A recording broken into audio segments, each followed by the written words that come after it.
Hi friends, આજનો વિડિયોનો topic છે એમાં ગુજરાતમાં જે પણ ભાઈઓ બહેનો ભોજન સહાય માટે લાયકાત ધરાવતા હોય એ તમામ ભાઈઓ તથા બહેનો ભોજન બિલ એટલે કે ફૂડ બિલ સ્કોલરશિપ માટે એપ્લાય કરી શકે છે. તો આજના વિડીયોમાં આપણે સંપૂર્ણ રજિસ્ટ્રેશનની પ્રોસેસ છે તે જોવાના છીએ. રજિસ્ટ્રેશનથી લઈ એજ્યુકેશન ડિટેલ, ડોક્યુમેન્ટ અપલોડ અને ફાઇલ સબમિટ અને ત્યાર પછી જે મહત્વની બાબતો છે એના પર આપણે ચર્ચા છે કરવાના છીએ. તો હવે આપણે વિડીયોના ટોપિક પર આવીએ. તો ભોજન બિલ સહાયનું સ્કોલરશિપનું ફોર્મ ભરવા માટે તમે ડિજિટલ ગુજરાત સ્કોલરશિપની ઓફિશિયલ વેબસાઇટ છે એ ઓપન કરશો. અહીંયા તમે નીચે આવતા જોશો તો અહીંયા તમને તારીખની માહિતી છે તે જોવા મળશે. તો જે પણ વિદ્યાર્થીઓ એસસી કેટેગરીમાં અને ઓબીસી કેટેગરીમાં આવતા હોય તો એ વિદ્યાર્થી ભાઈઓ બહેનો માટે ભોજન બિલ સહાયની અથવા તો પોસ્ટ મેટ્રિક સ્કોલરશિપ કે સાધારણ સહાય કે અન્ય સ્કોલરશિપ યોજનાઓની ફોર્મ ભરવાની છેલ્લી તારીખ છે 30/9 છે તે રહેશે. જે પણ વિદ્યાર્થીઓ ઈબીસી કેટેગરીમાં આવતા હોય, ડીએનટી કેટેગરીમાં આવતા હોય, એસીબીસી કેટેગરીમાં આવતા હોય એ વિદ્યાર્થીઓ પણ ભોજન બિલ સહાય માટે ડિજિટલ ગુજરાત સ્કોલરશિપમાં એપ્લાય છે કરી શકે છે. એસટી કેટેગરીના વિદ્યાર્થીઓ માટે જ્યારે તારીખની જાહેરાત કરવામાં આવશે ત્યારે 100% હું તમને લોકોને ઇન્સ્ટાગ્રામ પેજમાં અપડેટ આપી દઈશ. રેગ્યુલર અપડેટ્સ ઇન્સ્ટાગ્રામ પેજમાં આવતી હોય છે, તો ઇન્સ્ટાગ્રામ પેજમાં તમે લોકો અવશ્ય ફોલો કરી લેજો. જે પણ વિદ્યાર્થીઓ બીજા, ત્રીજા કે ચોથા વર્ષે અરજી કરતા હોય તો એ વિદ્યાર્થીઓ પાસે ઓલરેડી આઈડી અને પાસવર્ડ હશે તો એ લોકો અહીંથી લોગિન કરી અને રિન્યુ એપ્લિકેશન કરી શકે છે. પરંતુ જે વિદ્યાર્થીઓ ભોજન સહાય માટે ફ્રેશ એપ્લિકેશન કરતા હોય તો ઉપર એને ન્યૂ રજિસ્ટ્રેશન જોવા મળશે, એના પર એને ક્લિક છે તે કરવાનું રહેશે. એના પર ક્લિક કર્યા પછી હવે રજિસ્ટ્રેશન કરવાનું છે તો અહીંયા વિદ્યાર્થી પોતાનો mobile number, email ID, password નાખશે, ફરીથી બીજી વાર કન્ફર્મ પાસવર્ડ કરશે, કેપ્ચા છે તમે જોઈ શકો છો એ કેપ્ચા અહીંયા નાખશે અને ત્યાર પછી સેવ પર ઓકે કરશે. સેવ પર ઓકે કરશો એટલે તમારા મોબાઈલ નંબરમાં ઓટીપી મોકલવામાં આવશે.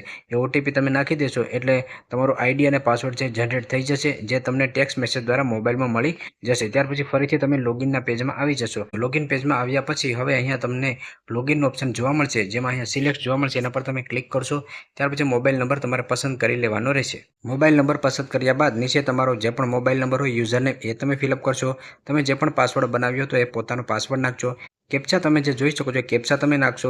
ત્યાર પછી નીચે આવશો તો અહીંયા તમે લોગિન છે જોવા મળશે. જો આ લોગિનનું બટન છે એ તમને જોવા ના મળે એટલે કે એ એક્ટિવ ના થાય તો તમારા આઈડી અને પાસવર્ડમાં કાંઈ ભૂલ હશે એ તમે સુધારો કરી લેશો. આ નીચે જે લોગિનનું બટન છે એ તમારા આઈડી અને પાસવર્ડ છે એ રિયલ હશે તો જ એક્ટિવ થશે. અને જો તમારો પાસવર્ડ તમે ભૂલી ગયા હોય તો ફોરગેટ પાસવર્ડ પર ક્લિક કરી અને નવો પાસવર્ડ પણ તમે મેળવી શકો છો. તો જો તમારો આઈડી અને પાસવર્ડ બરાબર હોય તો તમે લોગિન જે જોવા મળશે એના પર તમે ક્લિક કરશો. ત્યાર પછી તમારા મોબાઈલ નંબરમાં એક ઓટીપી મોકલવામાં આવશે. ઓટીપી તમારા અહીંયા નાખવાનો રહેશે અને ત્યાર પછી તમારે કન્ફર્મ કરવાનું રહેશે. જો તમારા મોબાઈલમાં ઓટીપી ના પહોંચ્યો હોય તો અહીંયા રિસેન્ટ ઓટીપી જોવા મળશે, એના પર ક્લિક કરી અને તમે નવો ઓટીપી પણ મોકલી શકો છો. ત્યાં કન્ફર્મ જોવા મળશે, એના પર તમે લોકો ક્લિક કરી દેશો. એના પર ક્લિક કર્યા પછી તમે લોગિન થઈ જશો. અહીંયા નીચે જે પણ અરજી તમે કરી હશે અન્ય સર્ટિફિકેટ માટેની એ તમને જોવા મળશે. ત્યાર પછી ઉપર આવી અને અહીંયા 3 લાઈન જોવા મળશે, એના પર તમે ક્લિક કરશો. નીચે આવ્યા પછી સર્વિસ જોવા મળશે, એના પર તમે ક્લિક કરશો અને નીચે તમને સ્કોલરશિપ સર્વિસ જોવા મળશે, એના પર તમારે ક્લિક છે તે કરવાનું રહેશે. એના પર તમે ક્લિક કરી દેશો એટલે હવે તમારી સમક્ષ આ પ્રકારનું જોવા મળશે. અહીંયા તમને SC, ST, SEBC, EBC, એનટી, DNT category છે તે જોવા મળશે. જે વિદ્યાર્થીઓ ઈડબ્લ્યુએસ કેટેગરીમાં આવતા હોય એને ઈબીસી જે કેટેગરી છે એ પણ લાગુ પડતી હોય છે અને એની પાસે સર્ટિફિકેટ છે તે હોવું જોઈએ. એટલે કે ઈડબ્લ્યુએસ કેટેગરીના વિદ્યાર્થીઓ પણ ફોર્મ છે ભરી શકે છે. અને આ ઉપરાંત પણ જે જનરલ અને ઓપન કેટેગરીમાં આવતા હોય એ લોકો ભોજન બિલ સહાય માટે GEEDC વેબસાઇટમાં પોતાનું ફોર્મ ભરી શકે છે. એનો લાઈવ પ્રોસેસનો વિડીયો પણ હું જલ્દી જ અપલોડ છે તે કરી દઈશ. હવે અહીંયા તમને જે પણ કેટેગરી જોવા મળે છે એ કેટેગરી મુજબ તમારે કયું ફોર્મ સિલેક્ટ કરવાનું છે એ તમે ડિસ્પ્લે ઉપર જોઈ શકો છો. આમાંથી જે પણ કેટેગરી તમારે લાગુ પડતું હોય એ ફોર્મ તમારે સિલેક્ટ કરવાનું રહેશે. હું અહીંથી કોઈ પણ એક કેટેગરીનું ફોર્મ ભરીને તમને બતાવીશ. પ્રોસેસ બધામાં સેમ જ રહેશે, ફક્ત તમારી કેટેગરી છે એ જ ચેન્જ થશે. તો આમાંથી જે પણ કેટેગરીમાં તમે આવતા હોય એ કેટેગરી મુજબ તમારે ફોર્મ છે પસંદ કરી લેવાનું રહેશે. તો હું અહીંથી કોઈ પણ એક કેટેગરીનું ફોર્મ તમને પ્રોસેસ કરીને બતાવું. તો હવે એના પર ક્લિક કર્યા પછી સિલેક્ટ ફાઇનાન્સ યર તમને જોવા મળશે, એના પર ક્લિક કરશો. અહીંથી તમે 2026-27 સિલેક્ટ કરી લેશો. ત્યાર પછી નીચે ચેન્જ ફાઇનાન્સ યર જોવા મળશે, એના પર તમારે ક્લિક છે તે કરવાનું રહેશે. એના પર ક્લિક કર્યા પછી મેં તમને અગાઉ કહ્યું તે મુજબ તમે જે પણ કેટેગરીમાં આવતો એ કેટેગરી મુજબ જે ફોર્મનો નંબર છે એ તમારે પસંદ કરી લેવાનો રહેશે. તમારી કેટેગરી મુજબ ફોર્મનો નંબર પસંદ કર્યા પછી એના પર તમે ક્લિક કરી દેશો એટલે આ પ્રકારનું તમારી સમક્ષ જોવા મળશે. એ પ્રકારનું તમારી સમક્ષ જોવા મળે ત્યાર પછી નીચે આવી અને કન્ટિન્યુ ટુ સર્વિસ જોવા મળશે, એના પર તમે ક્લિક કરશો.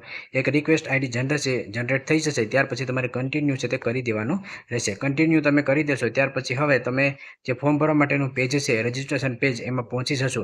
આ વેબસાઇટ છે એ ઘણીવાર વિદ્યાર્થીઓના ટ્રાફિકને લીધે ઘણીવાર એરરમાં જતી હોય છે. તો તમે જ્યારે પણ ફોર્મ ભરતા હોય ત્યારે તમારું ઇન્ટરનેટ સારું હોવું જોઈએ. જો વધારે પડતી નોટિફિકેશન આવતી હોય કે તમને કોલ વારંવાર કોઈને આવતા હોય તો વેબસાઇટ છે એ એરરમાં આવી જશે. તો તમે જ્યારે આ ફોર્મ ભરતા હોય ત્યારે નેટ સારું હોવું જોઈએ અને તમે કોઈ અન્ય કામમાં બિઝી હોવા જોઈએ નહીં. હવે અહીંયા આવ્યા પછી તમારે 4 સ્ટેપ પૂરા કરવાના છે કે registration detail, bank detail, academic detail અને એટેચમેન્ટ.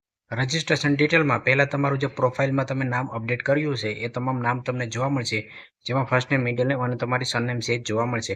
હવે નીચે અહીંયા તમારે જે આધાર કાર્ડમાં નામ છે એ મુજબ નામ ફિલ કરવાનું છે, આધાર કાર્ડ મુજબ જન્મ તારીખ ફિલ કરવાની છે અને આધાર કાર્ડ મુજબ તમારું જેન્ડર છે એ ફિલ કરવાનું રહેશે. આ ત્રણેય જે માહિતી છે એ તમારા આધાર કાર્ડ મુજબ જ તમે ફિલઅપ કરશો તો તમારું આધાર કાર્ડ વેરીફાઈ થશે અને તમે આગળ ફોર્મ ભરી શકશો. જો આ તમારી માહિતી ખોટી હશે તો તમે આગળ ફોર્મ છે એ ભરી શકશો નહીં. ત્યાર પછી નીચે અહીંયા તમારે ટિક કરી દેવાનું છે અને નીચે તમારો જે પણ આધાર કાર્ડનો નંબર છે એ તમે આધાર કાર્ડનો નંબર નાખી દેશો અને ત્યાર પછી વેરીફાઈ આધાર કરશો એટલે આધાર સ્ટેટસમાં વેરીફાઈ આધાર યસ આવી જવું જોઈએ. જો આધાર કાર્ડ સ્ટેટસમાં નો આવશે તો તમે આગળ ફોર્મ છે એ ભરી શકશો નહીં અને જો આધાર કાર્ડ સ્ટેટસમાં નો આવે તો ઉપર તમારે આધાર કાર્ડ મુજબ નામ કે જન્મ તારીખ કે જેન્ડરમાં ભૂલ હશે એ સુધારો કરી લેશો અને ફરીથી વેરીફાઈ આધાર કરશો એટલે આધાર કાર્ડ અહીં યસ છે તે આવી જશે. ત્યાર પછી હવે રેશન કાર્ડની કેવાયસીની ડિટેલ તમારે ફિલઅપ કરવાની છે. તો જે પણ સ્ટુડન્ટનો રેશન કાર્ડનો મેમ્બર નંબર હશે એ મેમ્બર નંબર તમે અહીંયા નાખશો. અહીંયા તમારે રાશન કાર્ડનો નંબર નથી નાખવાનો, પરંતુ સ્ટુડન્ટના રાશન કાર્ડનો જે મેમ્બર નંબર છે એ તમારે નાખવાનો રહેશે. જે તમને રેશન કાર્ડના જે પાછળનું પેજ હશે એમાં તમને મળી જશે. તો સ્ટુડન્ટનો રેશન કાર્ડનો નંબર નાખશો, ત્યાર પછી ગેટ ડિટેલ પર ઓકે કરશો એટલે તમારે રેશન કાર્ડમાં કેવાયસી થયેલ છે કે નહીં એ અહીંયા ઓટોમેટિક જ આવી જશે. અહીંયા તમે રેશન કાર્ડનો નંબર, મેમ્બર નંબર, જે સ્ટુડન્ટનું નામ વગેરે માહિતી છે એ તમને જોવા મળશે. આ રાશન કાર્ડ સાથે કેવાયસી થયેલ હશે તો જ તમે આગળ ફોર્મ છે એ ભરી શકશો. ત્યાર પછી નીચે અહીંયા તમારે ટીક છે તે કરી દેવાનું રહેશે. ત્યાર પછી તમારે OTR નંબર છે એ ફિલઅપ કરવાનો રહેશે. તો OTR નંબર છે એ તમારી કોલેજ કે સ્કૂલમાંથી તમને કહેવામાં આવે કે ફરજિયાતપણે નાખવો જ પડશે તો તમારે OTR નંબર છે નાખવાનો રહેશે, બાકી તમે બ્લેન્ક રાખી શકો છો. તો OTR નંબર છે એ તમારે કઈ રીતે મેળવવો એના પર મેં ઓલરેડી વિડીયો બનાવેલો છે જે તમને ચેનલમાં મળી જશે.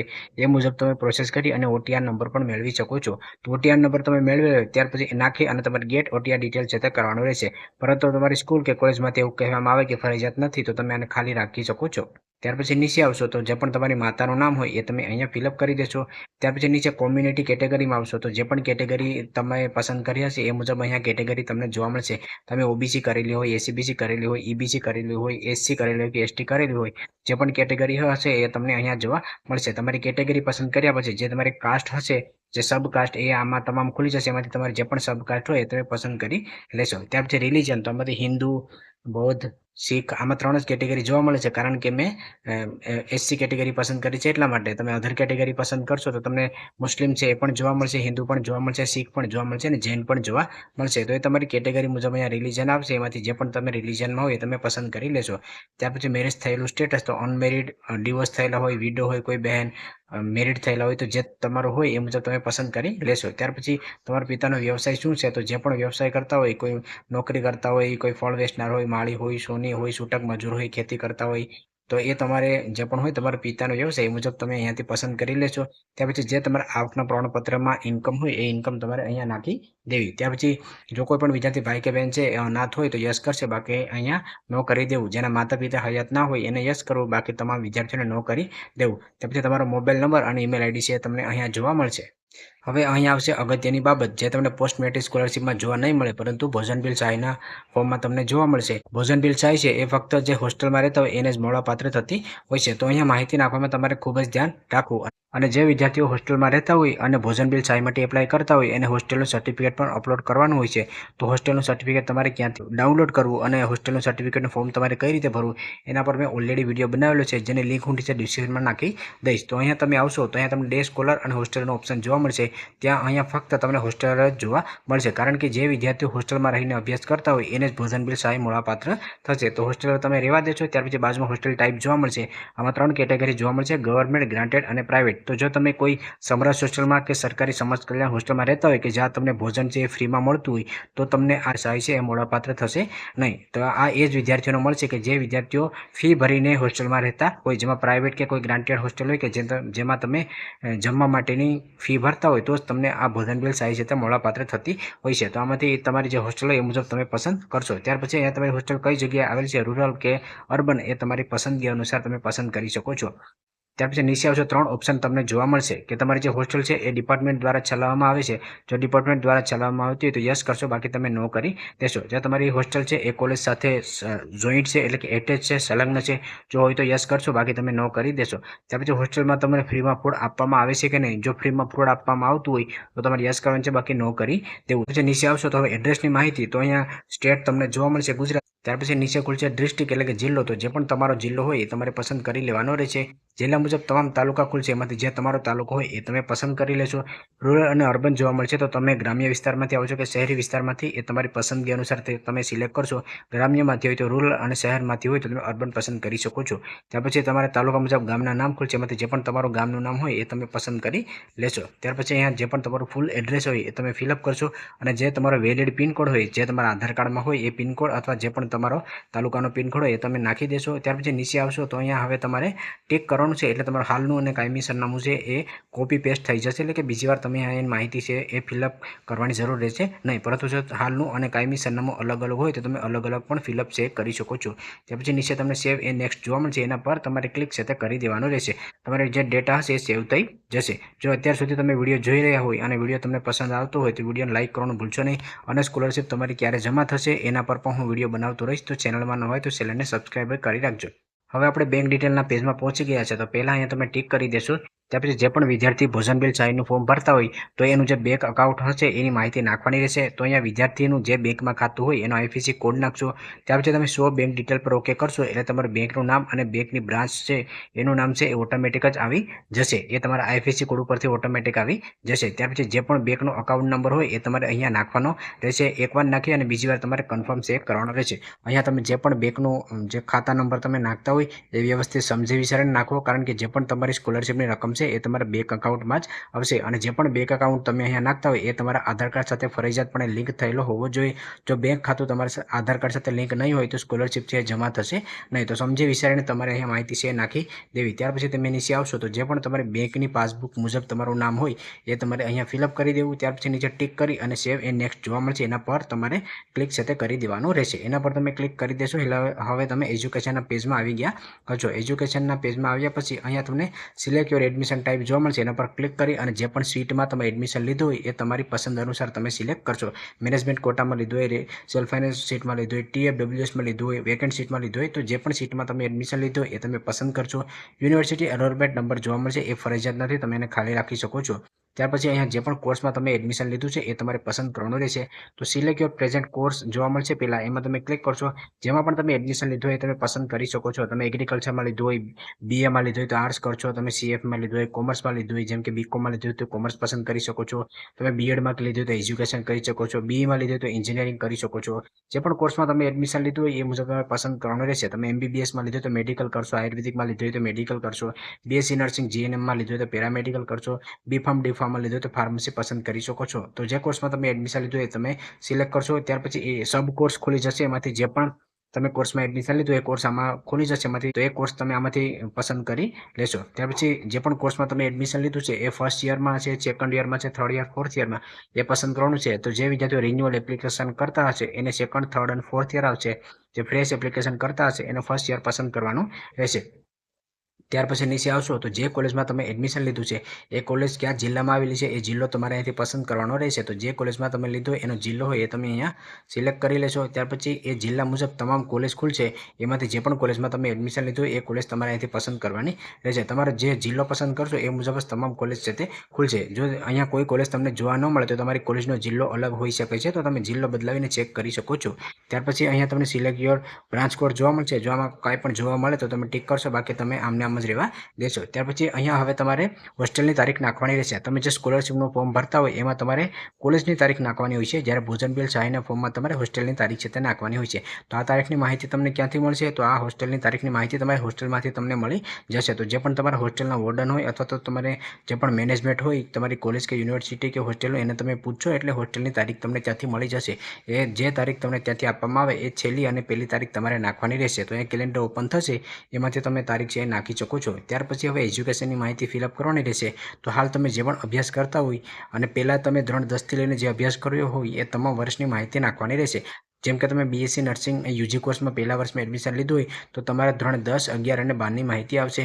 જો તમે કોઈ MAમાં લીધું હોય કે MBAમાં લીધું હોય તો ધોરણ 10, 11, 12 અને કોલેજના ત્રણેય વર્ષની માહિતી છે તે આવશે. ધોરણ 10થી લઈ અને છેલ્લે અભ્યાસ સુધીની તમામ વર્ષની માહિતી તમારે નાખવાની હોય છે. મેં માહિતી ઓલરેડી નાખેલી છે, તમે અહીંયા જોઈ શકો છો. ધોરણ 10, 11, 12 જે પણ તમે બ્રાન્ચ હોય, seat number, passing year, passing Bhatt વગેરે માહિતી તમારે નાખવાની હોય છે. મેં અહીંયા ડેમો તરીકે નાખેલું છે એટલે તમને આવું જોવા મળશે. તમારે જે વ્યવસ્થિત માહિતી હોય પોતાની ઓરિજિનલ એ જ માહિતી ફિલઅપ કરવી. તો એ માહિતી ફિલઅપ કરવા માટે અહીંયા સિલેક્ટ યોર કોર્સ જોવા મળશે, એમાં તમે 10થી ચાલુ કરશો એટલે આ પહેલાં 10 સિલેક્ટ કરી લેશો.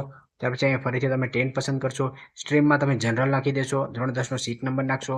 ધોરણ 10નું ક્યારે પાસ કર્યું, પાસિંગ યર નાખશો અને ધોરણ 10માં કેટલા ટકા આવ્યા તમે નાખશો. એટલે અહીંયા એડનું બટન જોવા મળશે, એના પર તમે ક્લિક કરશો એટલે તમારો ડેટા છે અહીંયા સેવ થઈ જશે. ત્યાર પછી 11 અને 12નું તમે કરશો તો એમાં જે પણ તમારું સ્ટ્રીમ હોય, આર્ટ્સ, કોમર્સ, સાયન્સ, એ સિલેક્ટ કરી સીટ નંબર, પાસિંગ યર, ટકાવારી નાખીને એડ કરશો એટલે અહીંયા ડેટા તમારો આવી રીતે આવી જશે. જો આ ડેટામાં કંઈ ભૂલ થઈ હોય તો એડિટ પણ કરી શકો છો અને ડિલીટ કરવું હોય તો ડિલીટ પણ કરી શકો છો. અને ફરીથી તમારે વધારે કોઈ ડેટા નાખવો હોય તો એ પણ તમે અહીંયાથી પસંદ છે કરી શકો છો. ત્યાર પછી નીચે આવશો તો અહીંયા તમને હવે એવું પૂછશે કે તમારે અભ્યાસમાં કોઈ ગેપ છે કે નહીં. તમે ધોરણ 12નું છે 2024માં પાસ કર્યું હોય, પરંતુ એડમિશન તમે આ વર્ષે લીધું હોય તો તમારે 1 વર્ષનો ગેપ ગણાય છે કે એ વર્ષ દરમિયાન તમે કોઈ અભ્યાસ નથી કર્યો તો તમારે અહીંયા યસ કરવાનું રહેશે. જો તમે યસ કરશો તો તમારે કેટલા વર્ષનો ગેપ છે એની માહિતી નાખવાની રહેશે. 1 વર્ષનો, 2 વર્ષનો, તો 1, 2, 3 એ રીતે આંકડા નાખી દેશો. અને જો તમારે કોઈ ગેપ ના હોય તો તમારે નો કરી દેવાનું છે. અને ત્યાર પછી સેવ એન્ડ નેક્સ્ટ જોવા મળશે, એના પર તમારે ટીક છે તે કરી દેવાનું રહેશે. તમારો ડેટા છે સેવ થઈ જશે. હવે તમે ડોક્યુમેન્ટ અપલોડના પેજમાં પહોંચી જશો. ડોક્યુમેન્ટ અપલોડના પેજમાં આવ્યા બાદ હવે ડોક્યુમેન્ટ તમારે અપલોડ કરવાનું રહેશે. તો ડોક્યુમેન્ટ છે એ વધુમાં વધુ 1 MB સાઇઝ સુધીનું હોવું જોઈએ. ડોક્યુમેન્ટ JPEG અથવા તો PDF ફોર્મેટમાં તમે અપલોડ છે કરી શકો છો. જે પણ સ્ટાર માર્ક તમે જોઈ શકો છો એ તમામ ડોક્યુમેન્ટ અપલોડ કરવા ફરજિયાત રહેશે. તો ડોક્યુમેન્ટ ક્યાં ક્યાં ફરજિયાત અને મરજિયાત અપલોડ કરવાનું છે એ હું તમને કહી દઉં. તો જાતિનું પ્રમાણપત્ર ફરજિયાત અપલોડ કરવાનું છે. આવકનું પ્રમાણપત્ર ફરજિયાત અપલોડ કરવાનું છે. ધોરણ 10ની માર્કશીટ ફરજિયાત અપલોડ કરવાની છે. ધોરણ 12 ઉપર તમે અભ્યાસ કરતા હોય તો ધોરણ 12ની માર્કશીટ ફરજિયાત અપલોડ કરવાની છે. બેંકની પાસબુક તમારે ફરજિયાત અપલોડ કરવાની છે. સ્કૂલ લિવિંગ સર્ટિફિકેટ પણ તમારે ફરજિયાત અપલોડ કરવાની છે. કોઈને ગ્રેજ્યુએશન હોય તો એ માર્કશીટ ફરજિયાત અપલોડ કરશે. ગ્રેજ્યુએશન ના હોય એ ખાલી રાખી શકે છે. હોસ્ટેલનું સર્ટિફિકેટ પણ ફરજિયાત અપલોડ કરવાનું છે. જો તમને કોઈ ગેપ હોય તો એ સર્ટિફિકેટ અપલોડ કરવાનું છે. પિતા હયાત ના હોય તો ડેથ સર્ટિફિકેટ અપલોડ કરવાનું છે. મેરેજ સર્ટિફિકેટ લાગુ પડતું હોય તો એ અપલોડ કરવાનું છે. આઈડેન્ટિટી કાર્ડ અપલોડ કરવાનું છે. અન્ય કોઈ માર્કશીટ હોય તો તમે અપલોડ કરી શકો છો.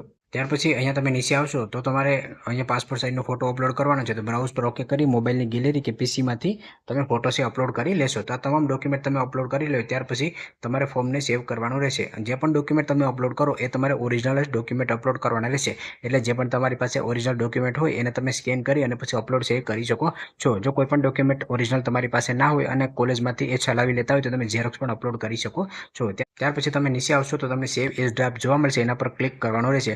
ડાયરેક્ટ જ ફોર્મ તમારે સબમિટ છે કરવાનું નથી. તો સેવ એઝ ડ્રાફ્ટ કરી લેશો. ત્યાર પછી નીચે આવશો તો અહીંયા પ્રિન્ટ જોવા મળશે, એના પર ક્લિક કરી ફોર્મની PDF છે એ ડાઉનલોડ થઈ જશે. એ PDFને પ્રિન્ટ કાઢી અને તમામ ડોક્યુમેન્ટ જે તમે અપલોડ કરેલા છે એની ઝેરોક્સ સાથે તમે કોલેજમાં બતાવશો. કોલેજમાંથી ફોર્મ વેરીફાઈ કરી લેશે. તમારા ફોર્મમાં કોઈ સુધારો કરવાનો હોય તો તમારે સુધારો કરવાનો રહેશે. અને જો કોલેજમાંથી એવું કહે કે ફોર્મમાં કોઈ પણ પ્રકારનો સુધારો કરવાનો નથી તો ફરીથી તમારે લોગિન કરવાનું છે. લોગિન કર્યા પછી જો કોઈ પણ સુધારો કરવાનો કહ્યું હોય તો તમે સુધારો કરશો. જો સુધારો કરવાનો ના કહ્યું હોય તો લોગિન કરી અને ત્યાર પછી અહીંયા તમને ટીક જોવા મળશે, એના પર ક્લિક કરી દેશો. ક્લિક કર્યા પછી નીચે આવશો તો વેરીફાઈ મોબાઈલ નંબર જોવા મળશે, એના પર તમે ક્લિક કરશો. તમારા મોબાઈલ નંબરમાં OTP આવશે, OTP નાખી દેશો. ત્યાર પછી કન્ફર્મ એન્ડ ફાઇનલ સબમિટ જોવા મળશે, એના પર તમે ક્લિક કરી દેશો. એટલે તમારું ફોર્મ છે એ સબમિટ થઈ જશે અને તમારું ફોર્મ છે આગળ પ્રોસેસ માટે જતું રહેશે. તો સબમિટ કરતાં પહેલાં અવશ્ય તમારે ફોર્મમાં કોઈ સુધારો કરવો હોય તો કરી લેવો. સબમિટ કર્યા પછી તમે સુધારો છે એ કરી શકશો નહીં, કારણ કે તમારું ફોર્મ છે એ આગળ પ્રોસેસમાં જતું રહ્યું હોય છે. તો આવી રીતે સ્ટેપ બાય સ્ટેપ તમારે પ્રોસેસ કરવાની રહેશે. ભોજન બિલ સહાય માટે તમારે હોસ્ટેલ સર્ટિફિકેટ ક્યાંથી ડાઉનલોડ કરવું અને એની માહિતી તમારે કઈ રીતે ફિલઅપ કરવી એના વિડીયોની લિંક હું ડિસ્ક્રિપ્શનમાં નાખી દઉં છું, કારણ કે આમ હોસ્ટેલ સર્ટિફિકેટ અપલોડ કરવું ફરજિયાત હોય છે. બીજી કોઈ પણ માહિતી આવશે તો એ 100% હું ઇન્સ્ટાગ્રામ પેજમાં આપતો રહીશ, તો ઇન્સ્ટાગ્રામ પેજમાં પણ ફોલો કરી લેજો. વિડીયો પસંદ આવે તો લાઇક કરજો અને ચેનલમાં ન હોય તો ચેનલને સબસ્ક્રાઈબર કરવાનું ભૂલશો નહીં.